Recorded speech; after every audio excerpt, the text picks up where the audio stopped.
Hello friends.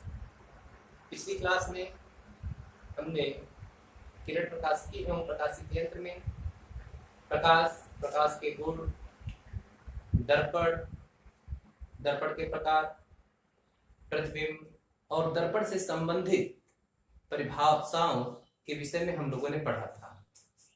आज उसके अगली कक्षा में हम लोग पढ़ेंगे दर्पण की वक्रता, त्रिज्या तथा फोकस दूरी में संबंध। तो सबसे पहले हम आपको बताते हैं कि दर्पण की फोकस दूरी तथा उसकी वक्रता त्रिज्या में क्या संबंध होता है।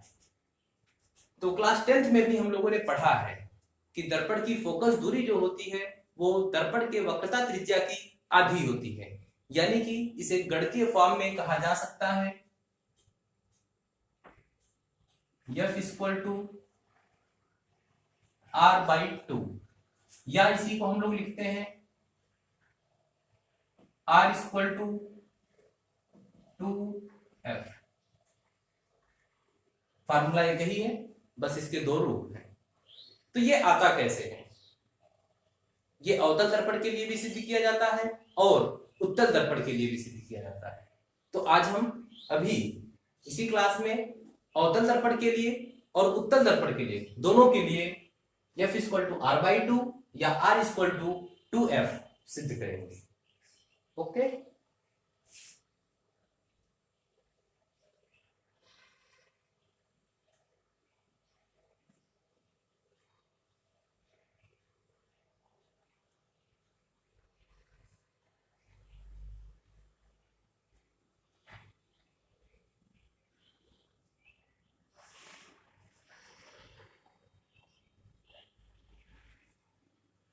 तो सबसे पहले हम अवतल दर्पण के लिए सिद्ध करते हैं। तो इसके लिए हम एक चित्र बनाएंगे जिसकी सहायता से हम लोग समझेंगे कि कैसे R F का दोगुना होता है और F R का आधा होता है।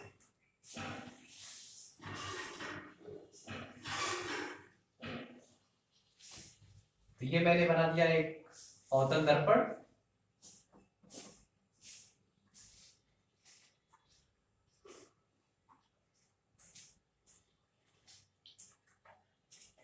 ये हो गया दर्पण का मुख्य अक्ष। परावर्तक सतह का ये मध्य बिंदु होगा दर्पण का ध्रुव P। और इस दर्पण को खींचने के लिए हम लोग जहां गोले प्रकार की नोक को रखे होंगे, ये होगा दर्पण का वक्रता केंद्र C, और C और P का जो मध्य बिंदु होगा यही होता है मुख्य फोकस F। उस फिगर को ड्रा करने के लिए हम करते क्या है,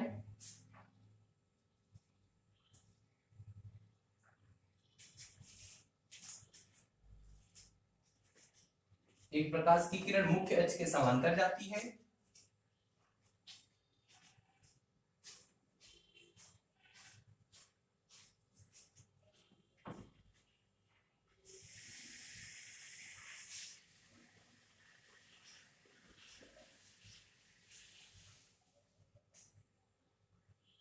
जो दर्पण के फोकस से होकर चली जाती है।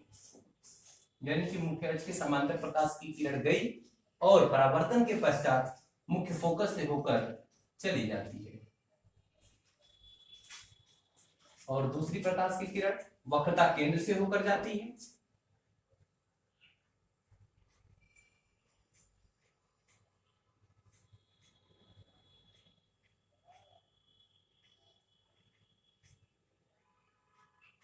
और पुनः अपने मार्ग में वापस लौट जाती है। इसका नाम रट कर लेते हैं। मान लेते हैं ये प्रकाश की किरण AB,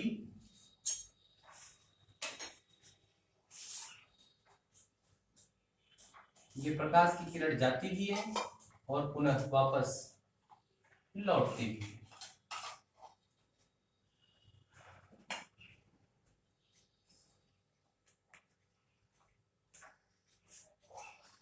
मैं दर्पण का नाम रख लेता हूं M1 M2। ये फोकस दूरी है, ये डिस्टेंस हो जाएगी स्मॉल f, और ये वक्रता केंद्र है, इसकी दूरी हो जाएगी कैपिटल R। चलिए अब इसमें हम देखें अगर, तो प्रकाश की किरण ए बी जाती है और टकरा कर दर्पण से वापस लौटती है। दूसरी चीज, प्रकाश की किरण वक्रता केंद्र से होकर जाती है, दर्पण से टकराती है और पुनः वापस होकर के लौटती है। तो प्रकाश के परावर्तन में हम यह जानते हैं कि अगर कोई प्रकाश की किरण जाती है और परावर्तित होकर पुनः अपने ही पथ पर वापस लौटती है, तो इसका मतलब है कि वह प्रकाश की किरण उस पृष्ठ पर लंबवत आपतित होती है, अर्थात बिंदु बी पर वक्रता केंद्र से होकर जाने वाली जो प्रकाश की किरण है यह अभिलंब का कार्य करेगी। अगर यह अभिलंब का कार्य करती है तो आपतित किरण ए बी और वक्रता केंद्र से जाने वाली प्रकाश की किरण बी सी, इन दोनों के बीच बनने वाला जो कोण होगा ये आई आपतन कोण होगा, और ये दूसरा वाला कोण परावर्तन कोण होगा आर। अर्थात हम यहां परावर्तन का नियम लगा सकते हैं। तो हम लिख सकते हैं परावर्तन के नियम से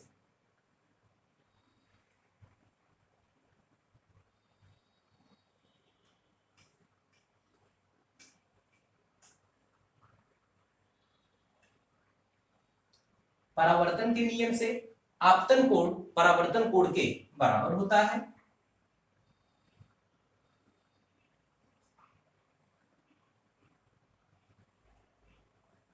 आपतन कोण, इसको हम आई से रिप्रेजेंट करते हैं।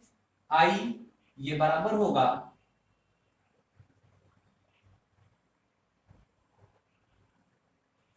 परावर्तन कोण, जिसे हम आर से रिप्रेजेंट करते हैं। तो जो आई है ये आर के बराबर हो गया। अब आई का अगर हम नाम रखें तो आई का नाम होगा ए बी सी, यानी कि एंगल ए बी सी ये बराबर होगा एंगल सी बी एफ के, एंगल सी बी एफ के। इसको मैं मान लेता हूं इक्वेशन नंबर 1। किरण ए बी मुख्य अक्ष सीपी के समांतर है, तो आप लिखेंगे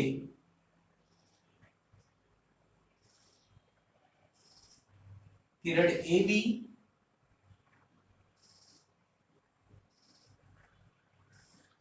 मुख्य अक्ष सीपी के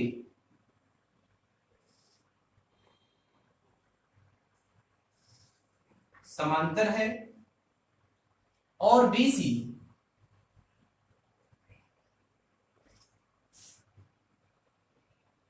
एक तिर्यक रेखा हो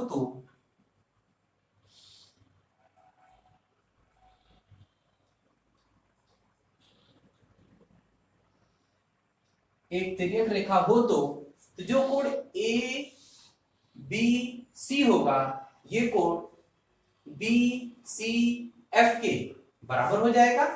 अर्थात हम लिख सकते हैं कोण ए बी सी ये बराबर है कोण एफ सी बी के, कोण एफ सी बी के। क्यों बराबर है? हम लोग जानते हैं कि जब दो समानांतर रेखाओं को एक तिर्यक रेखा काटती है तो उसके अंतः एकांतर कोण बराबर होते हैं। तो ये कोण आई और ये कोण सी अंतः एकांतर कोण है, इसलिए ये दोनों कोण आपस में एक समान होंगे। तो यहां मैं लिख दे रहा हूं एकांतर कोण।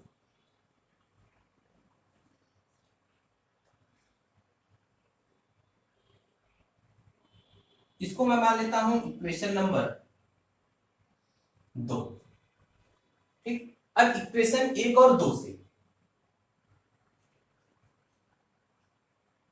समीकरण 1 व 2 से, समीकरण 1 व 2 से देखा जाए तो दोनों का बायां पक्ष बराबर है, तो दाहिना पक्ष भी बराबर होगा। अर्थात कोण सी बी एफ ये बराबर होगा कोण एफ सी बी। इसको मैं मान लेता हूं इक्वेशन नंबर 3। अब जरा देखा जाए, ये दोनों कोण एक त्रिभुज के कोण हैं। कोण सी बी एफ और कोण एफ सी बी, कोण एफ सी बी एक त्रिभुज के कोण हुए, तो हम लिखेंगे त्रिभुज बी सी एफ में, त्रिभुज बी सी एफ में। अब यहां भी हम लोग जानते हैं कि जब किसी त्रिभुज के दो कोण समान होते हैं तो उन कोणों की सम्मुख भुजाएं भी समान होती हैं, अर्थात इस एंगल के सामने की भुजा एफ बी और इस एंगल के सामने की भुजा एफ सी, ये दोनों एक समान होंगे। अर्थात कहा जा सकता है एफ बी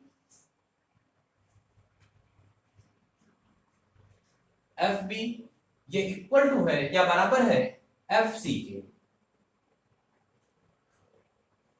इसको मैं मान लेता हूं समीकरण number 4। F B equal to F सी।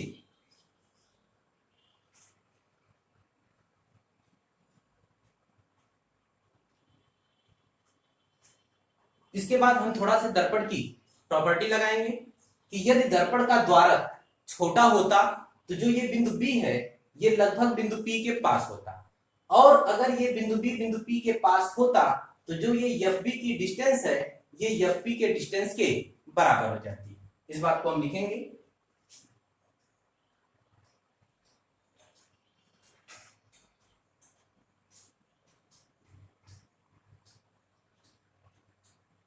यदि दर्पण का द्वारक छोटा होता तो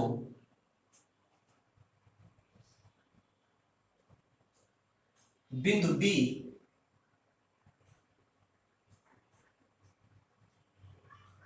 ध्रुव पी के निकट होता। तो अगर ये निकट होता तो जो ये एफ बी है एफ बी ये एफ पी के बराबर हो जाता।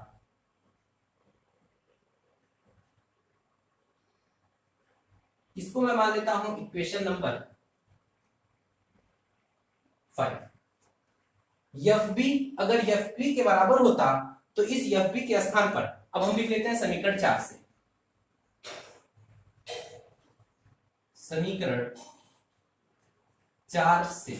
समीकरण 4 से हम एफ बी के स्थान पे एफ पी लिख सकते हैं। F P equal to F C. F P equal to F C. अब हम करेंगे क्या, इसको मान लेते हैं समीकरण 6 और समीकरण 6 के दोनों पक्षों में एफ पी डिस्टेंस जोड़ देते हैं।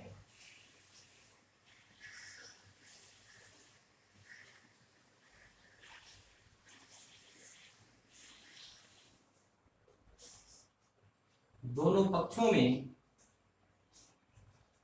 F P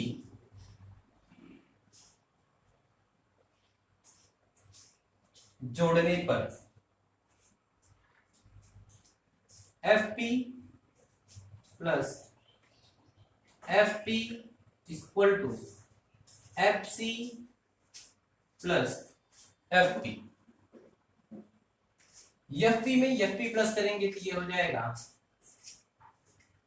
2FP equal to F C plus F P. जरा हम फिगर से देखें, F C plus F P ये दोनों डिस्टेंस मिलाकर के हो जाएगी CP।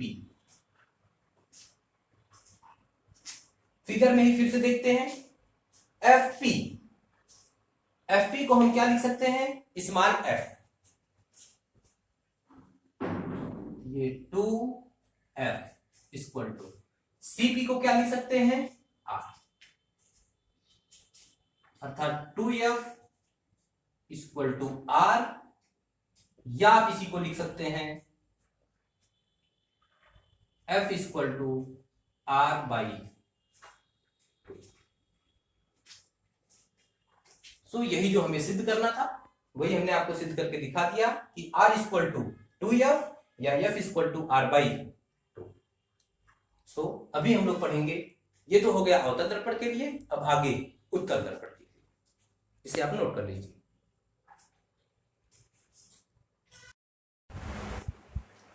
सो स्टूडेंट, अभी मैंने आप लोगों को अवतल दर्पण में फोकस दूरी और वक्रता त्रिज्या में संबंध पढ़ाया। अब वही फार्मूला अब हम लोग उत्तल दर्पण के लिए पढ़ेंगे। ये फिगर मैंने ड्रा कर दिया है, इसे मैं आप लोगों को समझा दे रहा हूँ कि कैसे ये फिगर बना। तो ये M1 M2 एक उत्तल दर्पण हो गया, PC दर्पण का मुख्य अक्ष हो गया जिसमें C वक्रता केंद्र होगा, F मुख्य फोकस होगा और P इस दर्पण का ध्रुव होगा। इस मुख्य अक्ष PC के समांतर AB एक प्रकाश की किरण आती है, परावर्तित होने के पश्चात लगता है कि ये मुख्य फोकस से होकर के आ रही है। दूसरी प्रकाश की किरण बिंदु B पर वक्रता केंद्र से आती है, पुनः अपने पथ पर ये वापस लौट जाती है। इसके आगे अब हमने आपको पहले बताया है कि वापस लौटने वाली जो प्रकाश की किरण होती है वो मिरर पर या दर्पण पर हमेशा लंबवत होती है, इसीलिए वो अपने पथ से विचलित नहीं होती है। सो इसमें हम देखेंगे, इसमें भी हम लोग परावर्तन का ही नियम लगाएंगे। तो परावर्तन के नियम से देखेंगे, तो परावर्तन के नियम में हम लोगों ने पढ़ा है कि आपतन कोण परावर्तन कोण के बराबर होता है।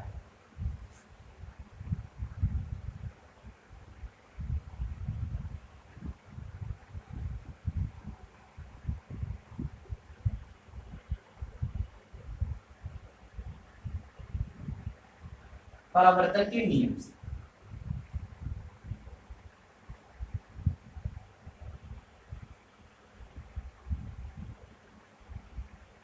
आपतन कोण I ये बराबर होगा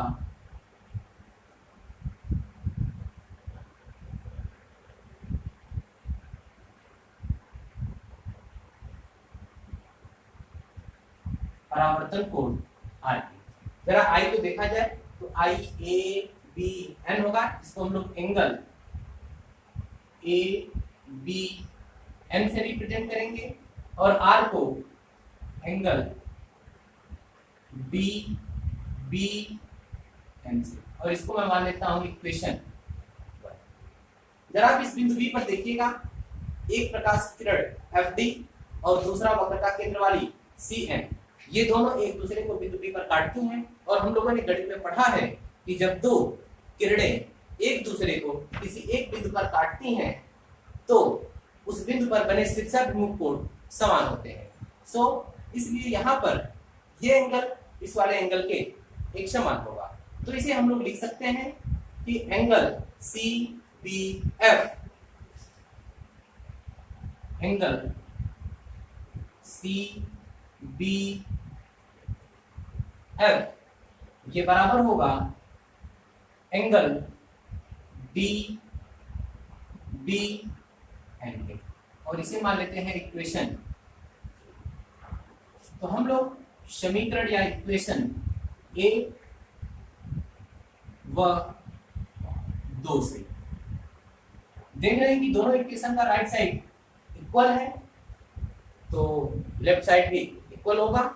सो हम लोग लिख सकते हैं एंगल ABN ये इक्वल है एंगल CBF के, इसको मैं मान लेता हूं इक्वेशन। तो यहाँ पर देखा जाए, जो ये प्रकाश की किरण AB है ये मुख्य अक्ष PC के समांतर है, तो आप लिखेंगे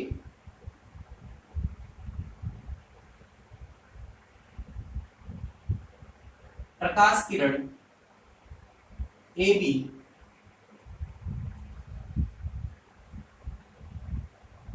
मुख्य अक्ष PC के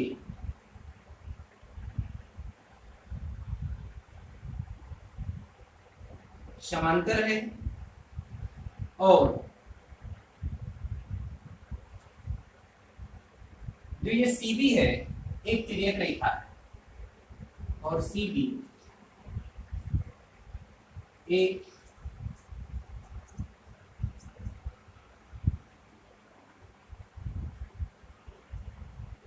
तिर्यक रेखा है। तो जब दो समानांतर रेखाओं को एक तिर्यक रेखा काटती है तो इसके संगत कोण भी एक समान होते हैं, अर्थात ये दोनों समांतर रेखाएं हो गई, ये तिर्यक रेखा हो गई। तो जो ये एंगल ABN है, ये एंगल FCB के इक्वल हो जाएगा, क्योंकि ये संगत कोण है। सो हम लोग लिख सकते हैं एंगल ABN ये इक्वल है एंगल FCB। इसे मान लेते हैं इक्वेशन 4, इक्वेशन 3 और 4 से, समीकरण 3 व 4 से दोनों का लेफ्ट साइड इक्वल है तो राइट साइड भी इक्वल ही होगा। एंगल CBF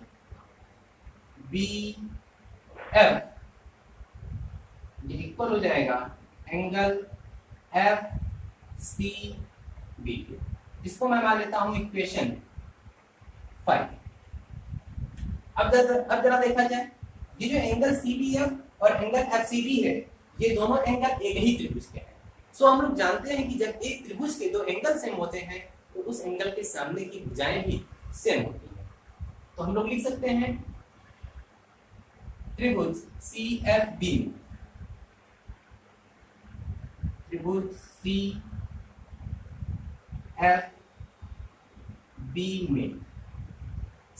में इस एंगल के सामने की भुजा ये यानी कि FC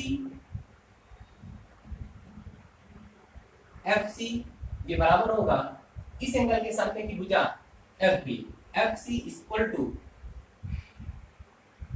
FB, इसको मैं मान लेता हूं इक्वेशन 6। अब हम यहां पर कहेंगे कि यदि दर्पण का द्वारक छोटा होता तो जो ये बिंदु B है ये बिंदु P के निकट होता, और जब बिंदु P के निकट होता तो ये जो BF की जो डिस्टेंस है वो PF की डिस्टेंस के इक्वल हो जाती है। सो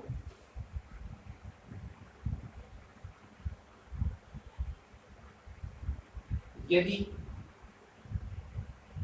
दर्पण का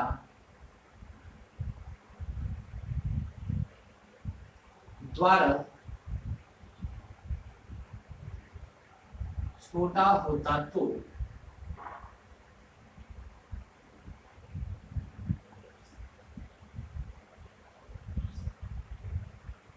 बिंदु P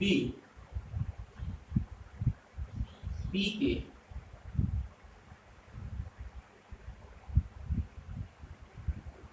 निकट होता है। तो यदि निकट होता तो जो FB है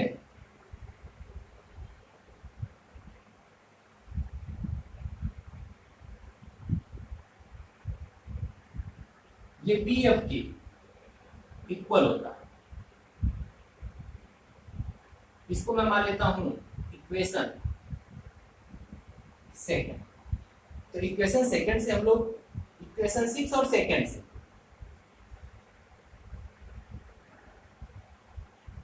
समीकरण 6 व 7 से FB FC के इक्वल है, FB PF के इक्वल है, अर्थात FC PF के इक्वल हो जाएगा। FC equal to PF। इसको समीकरण मान लेते हैं। इसके दोनों पक्षों में मैं PF ऐड कर देता हूं।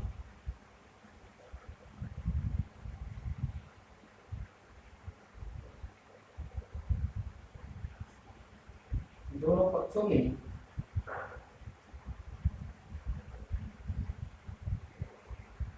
PF जोड़ने पर FC plus PF equal to PF plus PF। FC में आप PF ऐड करेंगे तो आपको मिलेगा PC इक्वल टू PF में PF आप ऐड करेंगे तो आपको मिलेगा 2PF। थोड़ा फिगर में देखिएगा, P से लेकर के F तक की डिस्टेंस को हम बोलेंगे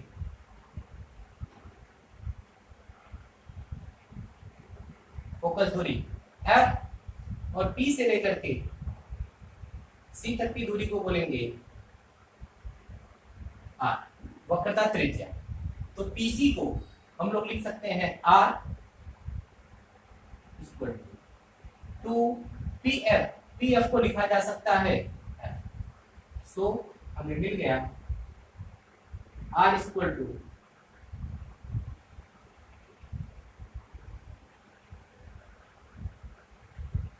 टू एफ या एफ इक्वल टू